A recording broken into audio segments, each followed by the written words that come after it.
Hi everyone, welcome to Bios Kingdom. In this lecture, we are going to learn about the gland pancreas. इसके पहले वाले lecture में हमने salivary gland के बारे में पढ़ा था। आज का जो ग्लैंड है मतलब हमारे डाइजेस्टिव ग्लैंड्स हम पढ़ रहे हैं, तो उनमें हमारे 3 ग्लैंड्स थे। एक आपका था सलाइवरी ग्लैंड था। दूसरा था पैनक्रियास, जिसके बारे में आज पढ़ेंगे। और थर्ड जो था वो लिवर था बेटा। तो हम सलाइवरी ग्लैंड पढ़ चुके हैं, पैनक्रियास आज के लेक्चर में पढ़ेंगे और इसके बाद हम लिवर को कवर करेंगे। तो सबसे पहले पैनक्रियास के बारे में बात करें अगर, तो पैनक्रियास का जो स्ट्रक्चर है वो लोब्ड होता है बेटा और इलोंगेटेड स्ट्रक्चर होता है। What is the meaning of lobed? Lobed का मतलब ये है कि इनमें ऐसे डिविजन्स पाए जाते हैं। ये जो आपको ऐसे डिविजन्स दिख रहे हैं ना, इन्हीं को हम लोब्स बोलते हैं और इसी वजह से इसको हम लोब्ड स्ट्रक्चर बोलते हैं। और ये जो ग्लैंड है ये इलोंगेटेड होती है। इलोंगेटेड का मतलब देखो ऐसे लंबा सा स्ट्रक्चर है ना, यहाँ से ऐसे शुरू होके ये ऐसे शुरू होके यहाँ पे ऐसे आ रहा है, तो इसको हम इलोंगेटेड ग्लैंड बोलते हैं। आपने इलोंगेटेड मसल पढ़ी रही होगी, मसल आपने पढ़ा होगा कहीं पे, इलोंगेटेड मसल, उस मसल का नाम था स्मूथ मसल। तो इलोंगेटेड का मतलब कहीं भी अगर आता है तो उसका मतलब होता है लंबा। तो ये एक लंबा सा ग्लैंड है और इनमें लोब्स पाए जाते हैं, जिनकी वजह से हम इनको लोब स्ट्रक्चर बोल रहे हैं। इनका लोकेशन अगर आप देखोगे तो लोकेशन कहाँ पे है? In the left side of upper abdomen. ये आपके लेफ्ट साइड पे पाए जाते हैं, एब्डोमेन के अपर पार्ट पे लेफ्ट साइड में पाए जाते हैं। तो जो आपकी बॉडी है उसमें 3 तरीके के कैविटीज पाए जाते हैं। उन कैविटीज के बारे में हम थोड़ा अगर देखें तो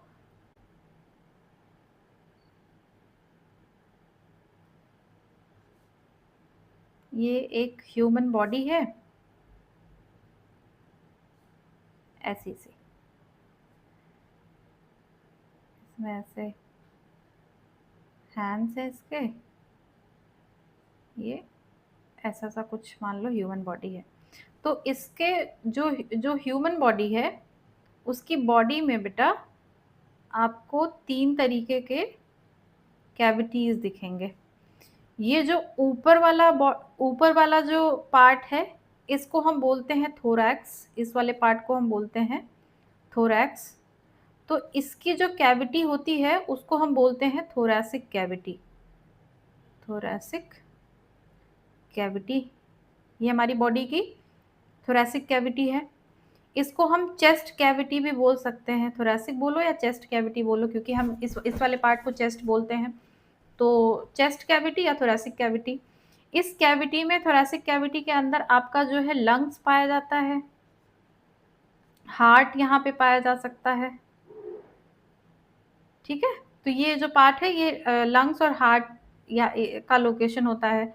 इसके नीचे अगर आओगे आप तो आपके बेली बटन तक का जो कह सकते हैं ये वाला जो पार्ट है इसको हम बोलते हैं एब्डोमेन। इसको बोलते हैं एब्डोमेन। तो एब्डोमेन की वजह से हम इसको बोलते हैं एब्डोमिनल कैविटी। कौन सी कैविटी? Abdominal cavity. ठीक है, और नीचे आओगे तो ये वाला जो एरिया होता है इसको बोलते हैं पेल्विस, और इसकी कैविटी को हम बोलते हैं पेल्विक कैविटी। ये होता है पेल्विक कैविटी। एब्डोमिनल कैविटी के अंदर आपका जो है बेटा स्टमक और आपका लिवर, पैनक्रियाज, गॉल ब्लैडर, ये सारी चीज़ें यहाँ पे पाई जाती हैं। पैनक्रियाज हो गया, गॉल ब्लैडर हो गया, ये सारी चीज़ें यहाँ पे प्रेजेंट होती हैं। पेल्विक कैविटी के अंदर आपका रिप्रोडक्टिव ऑर्गन्स, यहाँ पे रिप्रोडक्टिव ऑर्गन्स पाए जाते हैं। ठीक है, तो आई होप कि ये क्लियर है। ये एक ह्यूमन बीइंग का जो है बॉडी है, इस बॉडी डायग्राम को जज नहीं करेंगे। ये जो है ह्यूमन बीइंग का बॉडी है, इसके ऊपर वाले पार्ट को हमने थोरैक्स बोला था, और इसमें जो कैविटी पाई जा रही है उसको हम थोरैसिक कैविटी बोल रहे हैं या चेस्ट कैविटी बोल रहे हैं। यहाँ पे लंग्स या हार्ट पाया जाता है, इसके नीचे अगर आओगे तो उस एरिया को हम एब्डोमेन बोलते हैं, और एब्डोमेन और थोरेसिक कैविटी डिवाइडेड होती है एक स्ट्रक्चर से जिसका नाम है डायफ्राम। यहाँ पे बेटा इस वाले पार्ट पे पाया जाता है डायफ्राम, तो वो थोरेसिक को एब्डोमेन से जो है अलग कर देती है। एब्डोमेन को हम एब्डोमिनल कैविटी बोलते हैं, उसके अंदर stomach, liver, gall bladder, pancreas, ये सारे स्ट्रक्चर्स प्रेजेंट होते हैं। उसके नीचे आओगे तो आपका होता है पेल्विस, और उस कैविटी को हम पेल्विक कैविटी बोलते हैं, और यहाँ पे आपका रिप्रोडक्टिव ऑर्गन्स जो है प्रेजेंट होता है। रिप्रोडक्टिव ऑर्गन्स हो गया, एनस हो गया, रेक्टम हो गया, और जो भी आपके लोअर बॉडी पे पाए जाते हैं स्ट्रक्चर्स या ऑर्गन्स, वो सारे पेल्विक कैविटी में प्रेजेंट होते हैं। तो अब आपको समझ में आ गया होगा कि आपके बॉडी के अंदर कितनी कैविटीज है। तो हमने, अब थोड़ा पीछे जाओगे तो हमने ये देखा कि जो हमारा पैनक्रियाज है वो उसका लोकेशन कहाँ पे है, left side of upper abdomen. आपका जो अपर एब्डोमेन है उसके लेफ्ट साइड में पाया जाता है, बिटवीन ड्यूडेनम एंड स्टमक। किसके बीच में, ये है आपका स्टमक, और ये वाला जो पार्ट है ये है ड्यूडेनम। तो इसके बीच में आपका ये है आप पैनक्रियास। तो यहाँ पे आपको लोकेशन क्लियर होगा, आई होप कि क्लियर है। पैनक्रियास की स्पेलिंग ये नहीं है, पैनक्रियास, ठीक है। तो अब लोकेशन क्लियर है। ये कनेक्टेड होता है duodenum, connected with duodenum through common bile duct. ये ड्यूडेनम से कनेक्टेड है through common bile duct. Common bile duct क्या होती है, आ जाओ इसको भी देखते हैं थोड़ा आगे चल के। ये जो स्ट्रक्चर है ये लिवर का है बेटा, ये आपका लिवर है। इसके नीचे ये आपका गॉल ब्लैडर है, यहाँ पे लिखा हुआ है ये गॉल ब्लैडर है। यहाँ से देखो एक डक्ट निकल रही है, लिवर से एक डक्ट निकल रही है जो कि जाके गॉल ब्लैडर से मिल रही है, और उसके बाद ये आके ड्यूडेनम में ओपन हो रही है। तो यहाँ पे ही आपका कहीं पे पैनक्रियास का स्ट्रक्चर होगा। तो वही वो बोल रहा है कि ये कनेक्ट होता है किससे, ये connected with duodenum through common bile duct. ये ड्यूडेनम से कनेक्टेड है थ्रू कॉमन बाइल डक्ट जो कि लिवर से और गॉल ब्लैडर से आ रही है। तो आई होप कि ये चीजें क्लियर है। एक बार फिर से बता देती हूँ, जो आपका पैनक्रियाज है वो लोब्ड स्ट्रक्चर होता है और इलोंगेटेड स्ट्रक्चर होता है, लंबा सा ग्लैंड है और लोब्स उसमें पाए जाते हैं। दूसरा जो मैंने बताया वो ये बताया कि जो आपका पैनक्रियाज है वो लेफ्ट साइड पे पाया जाता है आपके अपर एब्डोमेन पे, और किसके किसके बीच में है, स्टमक और ड्यूडेनम के बीच में पाया जाता है। तो ये लोकेशन क्लियर हो गई है। और ये कनेक्टेड किससे होता है, कनेक्टेड विद ड्यूडेनम। ये ड्यूडेनम में अपना सीक्रेशन जो भी इसने बनाया है, जो भी इसने हार्मोन बनाया है या जूसेस, डाइजेस्टिव जूसेस बनाए हैं, उन सब को लाके किस में पोर करता है बेटा, इस ड्यूडेनम के अंदर पोर करता है। तो ये कनेक्टेड है ड्यूडेनम से थ्रू कॉमन बाइल डक्ट। किससे कनेक्टेड है, यहाँ से एक मान लो ये जो स्ट्रक्चर आ रही है इसको बोल रहे हैं, ये जो पाइप जैसा स्ट्रक्चर है इसको बोल रहे हैं कॉमन बाइल डक्ट। तो ये इससे कनेक्टेड होती है। अब ये चीजें क्लियर हो गई हैं, अब आगे चलते हैं। ये जो ग्लैंड है इसको हम मिक्स्ड ग्लैंड बोलते हैं। मिक्स्ड ग्लैंड बोलने का रीजन क्या है, मिक्स्ड ग्लैंड बोलने का रीजन ये है बेटा कि ये जो ग्लैंड है ये अपने दो तरीके से सिक्रीशंस को पोर करता है। ये एंडोक्राइन सिक्रीशन भी करता है और एक्सोक्राइन सिक्रीशन भी करता है, जिसकी वजह से ये एंडोक्राइन ग्लैंड भी कहला सकता है और ये एक्सोक्राइन ग्लैंड भी कहला सकता है। तो एक कोई ऑर्गन है जो कि दोनों काम करता है, तो हम उसको हेट्रोक्राइन ग्लैंड भी बोल सकते हैं। हेट्रो का मतलब होता है डिफरेंट। आपने होमोजेनस और हेट्रोजेनस मिक्सचर पढ़ा होगा, तो वहां से ये वर्ड आया। हेट्रो का मतलब कहीं भी आएगा, बायो में आए, केमिस्ट्री में आए, फिजिक्स में आए, कहीं भी आए तो हेट्रो का मतलब होता है डिफरेंट। तो ये हेट्रोक्राइन ग्लैंड है, मतलब डिफरेंट डिफरेंट ग्लैंड कैरी करता है, एंडोक्राइन भी एक्सोक्राइन भी। जो एंडोक्राइन ग्लैंड होते हैं थोड़ा समझ लो, जो एंडोक्राइन ग्लैंड होते हैं वो अपना सिक्रीशन कहाँ पे पोर करते हैं, ब्लड वेसल्स के अंदर या फिर ब्लड के अंदर। ये मान लो ब्लड वेसल है, this one is blood vessel, इसके पहले भी मैंने समझाया है, ये ब्लड वेसल है, तो इसके अंदर ये पोर करेगा। अगर कोई एंडोक्राइन ग्लैंड होगा तो वो अपना सिक्रीशन कहाँ पे पोर करेगा, इस ब्लड वेसल्स के अंदर, ब्लड के अंदर पोर कर देगा और ब्लड उसको जो है ट्रांसफर करा देगा, ट्रांसपोर्ट करा देगा पूरी बॉडी के अंदर, या फिर जहाँ पे टारगेट ऑर्गन होगा उसका वहां पे वो पहुंचा देगा। लेकिन अगर कोई ग्लैंड जो है वो एक्सोक्राइन ग्लैंड है, तो एक्सोक्राइन ग्लैंड की मजबूरी ये है बेटा कि वो अपना जो सिक्रीशन है, अपने जो भी एंजाइम्स हैं, वो ब्लड के अंदर नहीं डाल पाते हैं, उनको एक अलग तरीके से जो है इस चीज को पहुंचाना होता है पूरी बॉडी में। तो वो क्या करते हैं, डक्ट का फॉर्मेशन करते हैं, पतले पतले पाइप्स का फॉर्मेशन करते हैं, जैसे एसी डक्ट होता है वैसे जो है फॉर्मेशन करते हैं। एक्सोक्राइन कोई ग्लैंड होती है तो वो जनरली एंजाइम का सिक्रीशन कर रही होती है, वो एंजाइम का सिक्रीशन कर रही होती है, तो एंजाइम्स को इस डक्ट में डाल देगी और ये जो डक्ट है वो क्या करेगा, डायरेक्टली किसी भी सेल पे, किसी भी ऑर्गन पे अपना जो सिक्रीशन है वो डाल देगा। ब्लड में क्या होता है, ब्लड में सारी चीजें क्लोज्ड होती है, ब्लड वेसल्स में सारी चीजें क्लोज्ड होती हैं, तो वो ब्लड के थ्रू जाता है और ट्रांसपोर्ट होकर आपके टारगेट ऑर्गन तक पहुंचता है। बट एक्सोक्राइन में डक्ट के थ्रू जाता है और डक्ट के थ्रू रिलीज होकर किसी भी ऑर्गन, टिश्यू या जो है सेल के ऊपर चला जाता है, इस तरीके से जो है सिक्रीशन। तो एंडोक्राइन ग्लैंड, एक्सोक्राइन ग्लैंड दोनों अलग अलग तरीके से काम करते हैं। एंडोक्राइन ब्लड के अंदर सिक्रीशन डालता है और जो आपका एक्सोक्राइन ग्लैंड है वो डक्ट के अंदर सिक्रीशन डालता है। तो ये जो है आपका पैनक्रियास, ये आपका हेटेरोक्राइन ग्लैंड या मिक्स ग्लैंड है, ये एंडोक्राइन भी है और एक्सोक्राइन भी है। जब एंडोक्राइन सिक्रीशन कर रहा होगा तो ये सिर्फ हार्मोन का सिक्रीशन जनरली करता है, हार्मोन्स का ही सिक्रीशन एंडोक्राइन होता है और एक्सोक्राइन एंजाइम्स का सिक्रीशन होता है। ये दोनों चीजें आपको लर्न करके रखनी है, इंपॉर्टेंट है।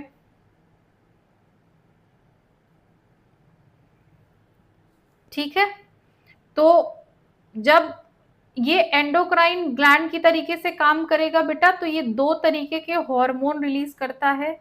ये दोनों जो यहाँ पे दिख रहे हैं ये हार्मोन्स है, ये दो तरीके के हार्मोन्स रिलीज करता है। एक हार्मोन है आपका इंसुलिन, जो आपके ग्लूकोज लेवल को कंट्रोल करता है, ब्लड में ग्लूकोज लेवल को कंट्रोल करता है। ये ग्लूकोज को, जो भी आपने खाना खाया उससे जो भी आपको ग्लूकोज मिला, एनर्जी मिला, ये ग्लूकोज को ग्लाइकोजन में कन्वर्ट कर देता है और ग्लाइकोजन, हाँ ग्लाइकोजन में कन्वर्ट कर देता है और ग्लाइकोजन जो है आपके लिवर में जाके स्टोर हो जाता है। ये कहाँ पे स्टोर होता है, लिवर के अंदर स्टोर हो जाता है। ठीक है, अब जो दूसरा हार्मोन इसने बनाया उसका नाम है ग्लूकागॉन। ग्लूकागॉन क्या करता है, जब आपकी बॉडी में एनर्जी की डेफिशिएंसी हो जाए, आपकी बॉडी में एनर्जी की कमी हो गई है, उस केस में आपके ब्लड में मान लो ग्लूकोज की कमी हो गई, तो उस केस में क्या करता है, ये ग्लूकागॉन ग्लाइकोजन को ब्रेक करता है, ग्लाइकोजन को ब्रेक करके ग्लूकोज में कन्वर्ट करता है। तो ये जो काम है ग्लाइकोजन से ग्लूकोज में कन्वर्ट कराने का, वो किसका है, एक बार यहां पे देखो, जो ग्लूकोज है वो इंसुलिन की प्रेजेंस में ग्लाइकोजन में कन्वर्ट होता है, इंसुलिन की प्रेजेंस में ग्लाइकोजन में कन्वर्ट होता है। और पैनक्रियास से जो दूसरा हार्मोन निकल रहा है उसको हमने बोला ग्लूकागॉन। और ग्लूकागॉन क्या करता है बेटा, वो जाके ग्लाइकोजन को ग्लूकोज में कन्वर्ट करता है। यहाँ पे कौन किसकी प्रेजेंस में हो रहा है, ग्लूकागॉन की प्रेजेंस में हो रहा है। तो ये दोनों बातें आपको याद रखनी है। ग्लूकोज को ग्लाइकोजन में इंसुलिन कन्वर्ट करता है, मतलब आपके ब्लड के अंदर जो ग्लूकोज का लेवल है उसको कंट्रोल करने का काम इंसुलिन का होता है। अगर वो चीज़ें नहीं हो पाती हैं, ग्लाइकोजन जो ग्लूकोज है वो ग्लाइकोजन में कन्वर्ट नहीं हो पाता है, तो आपकी जो है आपकी बॉडी में एक डिजीज डायग्नोस होता है जिसको बोलते हैं डायबिटीज़। और जो दूसरा आपका हार्मोन है जिसका नाम है ग्लूकागॉन, इमरजेंसी सिचुएशन में जब आप मान लो स्टार्विंग कर रहे हो, बहुत दिन से आपको फूड नहीं मिला है, बहुत टाइम से आप खाना नहीं खाए हो, तो उस टाइम पे आपकी बॉडी में जब ग्लूकोज की कमी होती है तो ये जो आपका ग्लूकागॉन हार्मोन है वो रिलीज करता है आपका पैनक्रियाज, और वो जाके सारे ग्लाइकोजन को कन्वर्ट करा देता है ग्लूकोज में। एक एक करके जो ग्लाइकोजन है वो ग्लूकोज में कन्वर्ट हो जाता है। तो दोनों का फंक्शन जो है कॉन्ट्राडिक्टरी है। कॉन्ट्राडिक्टरी का मतलब ये होता है कि एंटागोनिस्टिक जो है फंक्शन करते हैं ये दोनों।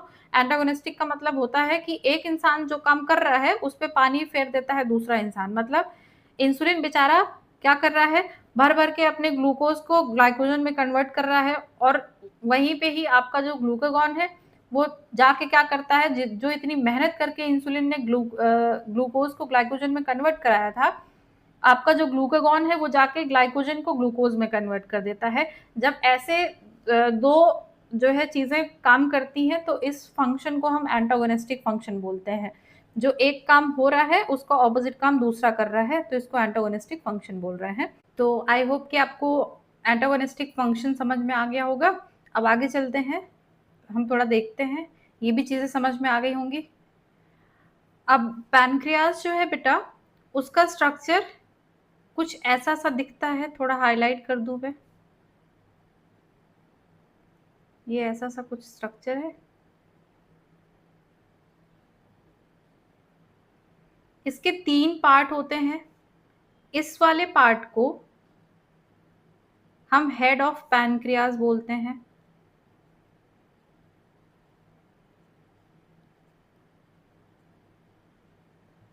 हेड ऑफ पैनक्रियाज बोलते हैं। इसको हम बॉडी ऑफ पैनक्रियाज बोलते हैं। Body of pancreas. And this one is tail of pancreas. ये सारी चीजें आप नोट करोगे, नहीं तो बाद में फिर आपको याद नहीं रहती हैं चीजें। तो ये है हेड ऑफ पैनक्रिया, ये है बॉडी ऑफ पैनक्रियाज, ये है टेल ऑफ पैनक्रियाज। पैनक्रियाज में ये जो आपको दिख रहा है ब्राउन कलर का स्ट्रक्चर, इसको हम बोलते हैं पैनक्रियाटिक डक्ट। ये जो यहाँ तक गई है पूरी, ये है आपकी पैनक्रियाटिक डक्ट। डक्ट का मतलब होता है पाइप, और पैनक्रियाटिक मतलब पैनक्रियाज की। तो पैनक्रियाज की जो पाइप है वो यहाँ से आएगी और कॉमन जो बाइल डक्ट है उससे जाके मर्ज होगी। तो ये आपका हो गया पैनक्रियाज का स्ट्रक्चर। पैनक्रियाज के पास बेटा कुछ सेल्स होते हैं। मेन जो आपके जो सेल्स होते हैं वो 3 तरीके के होते हैं। उनमें पहला जो सेल होता है वो होता है अल्फा सेल। इसका नाम है अल्फा सेल। अल्फा सेल्स क्या करते हैं, ये हार्मोन ग्लूकागॉन का सिक्रीशन करते हैं। अभी जो आपने ग्लूकागॉन पढ़ा उसका सिक्रीशन कौन कर रहा है, अल्फा सेल्स कर रहे हैं। ये अल्फा सेल्स हैं, ये कर रहे हैं। और किस चीज का सिक्रीशन कर रहे हैं, ये ग्लूकागॉन का सिक्रीशन कर रहे हैं। तो ये क्या करता था, ये ग्लाइकोजन को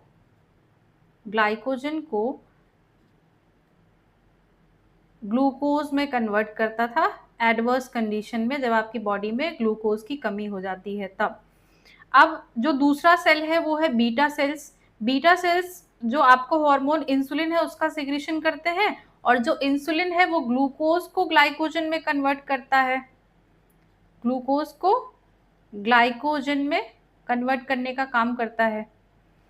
एक तीसरा सेल है उसका नाम डेल्टा सेल है। डेल्टा सेल सिक्रीट करते हैं हार्मोन सोमैटोस्टैटिन। सोमैटोस्टैटिन जो हार्मोन है वो इन दोनों हार्मोन के सिक्रीशन को रेगुलेट करता है। ये आपके सिलेबस में नहीं है, ये आपको बड़ी क्लासेस में मैं पढ़ाऊंगी।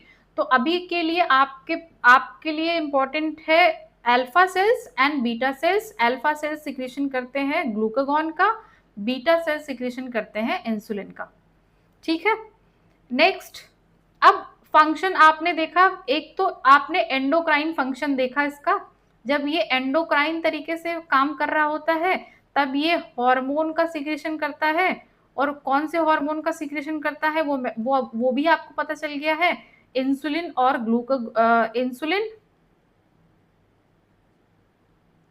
ग्लूकागॉन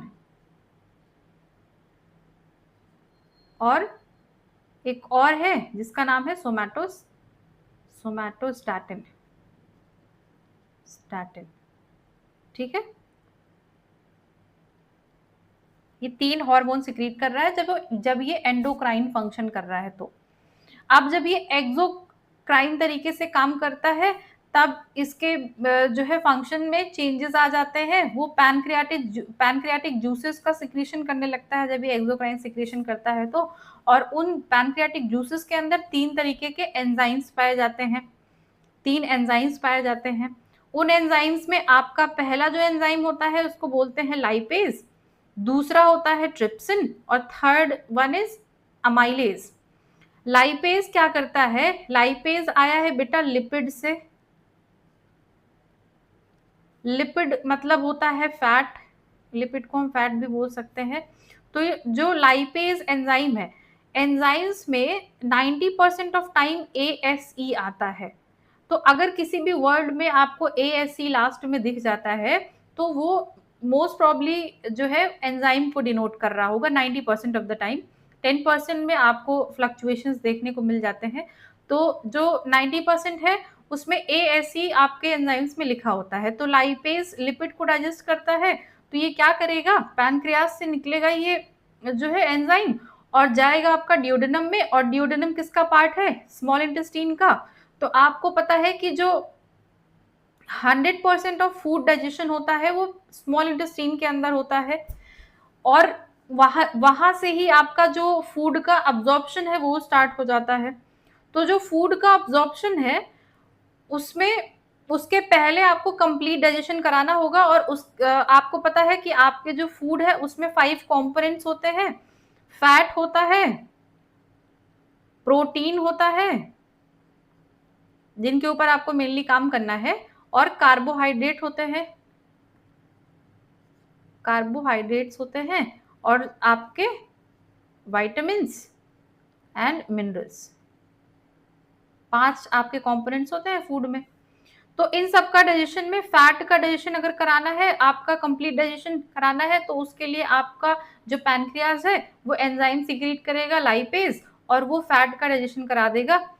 ठीक है, फैट जब डाइजेस्ट हो जाएगा तब आपका बचेगा कौन सा? प्रोटीन। तो प्रोटीन के लिए ट्रिप्सिन आ जाएगा। और ट्रिप्सिन क्या है? ट्रिप्सिन क्या है?